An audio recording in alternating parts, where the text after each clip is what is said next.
Greetings, everybody. Welcome to Liberty Call. It is Thursday, October 13th, 2022. And, oh gosh, my beard, I just brushed it. It's all sticking out everywhere. Anyways, hope everyone's having a great day out there. Looks like Tucker just hit a home run for the Astros. Another day game for them. They never get any respect. If it's your first time watching, please give me a big old like, share, subscribe. I would greatly appreciate it. Market looked pretty good, even with the bad news with the consumer price index print that was not ideal. So let's go ahead and jump into the numbers and see how they did today. The Dow Jones was up 2.83%, closed at 30,038. S&P 500 was up 2.59, closed at 3669. NASDAQ up 2.23. All three of the major indexes were up more than 2%. NASDAQ closed at 10,649. Small caps were up 2.15. The VIX did pull back almost 5% today. It's currently sitting at 3193. Canada was up 2.25. Brazil was down 0.19. Mexico up 0.18. Moving over to Europe, Germany was up 1.151. UK was up 0.35. France up 1.04.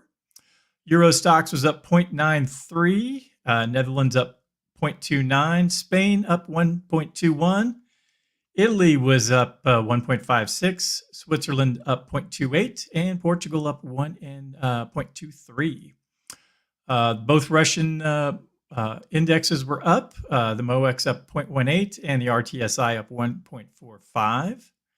Moving over to Asia, they look like they were all in the red. Japan was down 0.6. Australia flat at down 0.07, New Zealand down 0.43.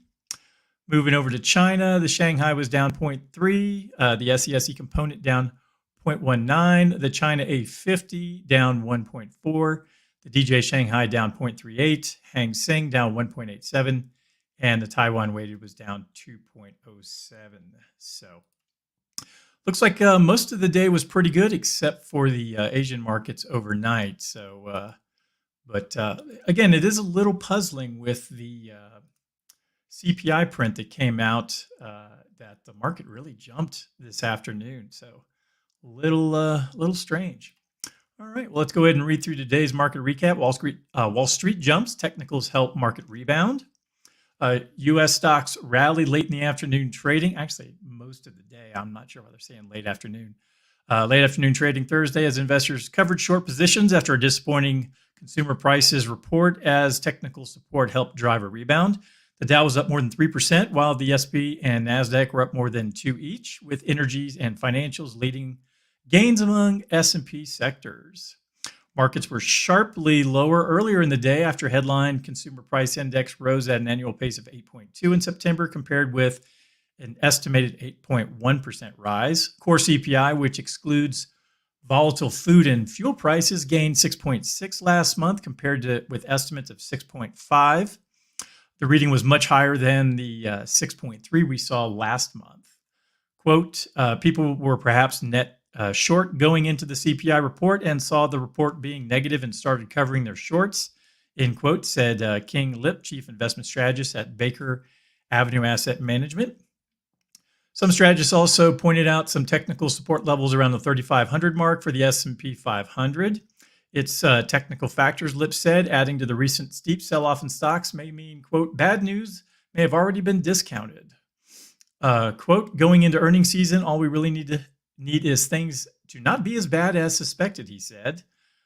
Big Wall Street banks kicked off third quarter reporting season on Friday, with investors awaiting to see how high interest rate environments affect their profits. Walgreens Inc. Rose following better than estimated fourth quarter results. Advancing issues outnumbered declining ones on the New York Stock Exchange by a 2.17 to 1 ratio. On NASDAQ, it was a 2.09 to 1 ratio, favored advancers. The SP 500 posted 3 new 52-week highs and 172 new lows. The NASDAQ composite recorded 38 new highs and 581 new lows. All right. So again, the market really jumped today. Again, kind of surprising. All right. Well, let's go ahead and read through a little bit of the details. U.S. CPI rose more than expected again in September. Core CPI up 0.6. U.S. Consumer inflation again turned out stronger than expected in September, dashing hopes for a slowdown that might persuade the Federal Reserve to stop raising interest rates. The consumer price index rose 0.4% from August and was up 8.2% on the year, according to the Bureau of Labor Statistics. While the headline rate was down fractionally from 8.13 in August, it's still far above the Fed's 2% target.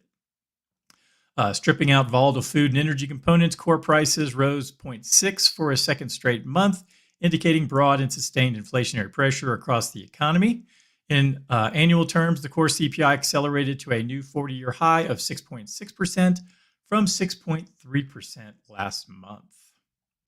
So again, not great news when it comes to the inflation numbers, but kind of is what it is. It'll eventually slow down out sometime out there. But again, like they said, maybe a lot of the market rally has to do more with covering shorts as opposed to any real happiness about what's going on in the overall market. Last thing I wanted to cover, U.S. weekly initial jobless claims rise to 228,000 from the Labor Department. The number of Americans filing for unemployment insurance grew by more than expected last week, according to the Labor Department data on Thursday. Seasonally adjusted initial jobless claims for the week ending on October 8th came in at 228,000, up 9,000 from the previous period. Economists had anticipated the figure would rise to 225,000, so just a smidge above what they were expecting. It marks the second straight week of gains in unemployment claims and the highest mark since early September. The 4-week moving average, which aims to account for volatility in the weekly reading, also rose by 5,000 to 211,500. Meanwhile, continuing claims increased to 1.368 million, advancing from an upwardly revised level of 1.365 million. So, yeah, the jobs numbers are a little higher, but, like I said yesterday, there was some rumors out there and some speculation that we'd start shedding a lot of jobs here in the upcoming weeks. So we'll see what happens. But anyways, things still look pretty decent. Oops, Jordan missed that one. Oh, well. All right. Well, that's everything I had for today. If anyone needs anything from me, please go to dsafinancialgroup.com.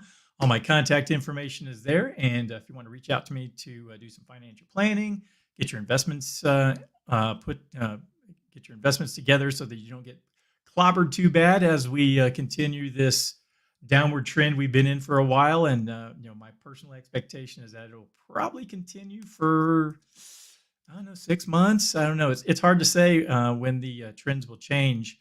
Now, if the Fed does go and start raising interest or reducing interest rates again and doing more quantitative easing, then all bets are off and the market will probably rally again for quite a while. So, but we shall see. So, hope everyone has a fantastic night, and let's hope the Astros have a good game today for Game 2, and talk to you tomorrow with the weekly wrap up. Talk to you later. Bye.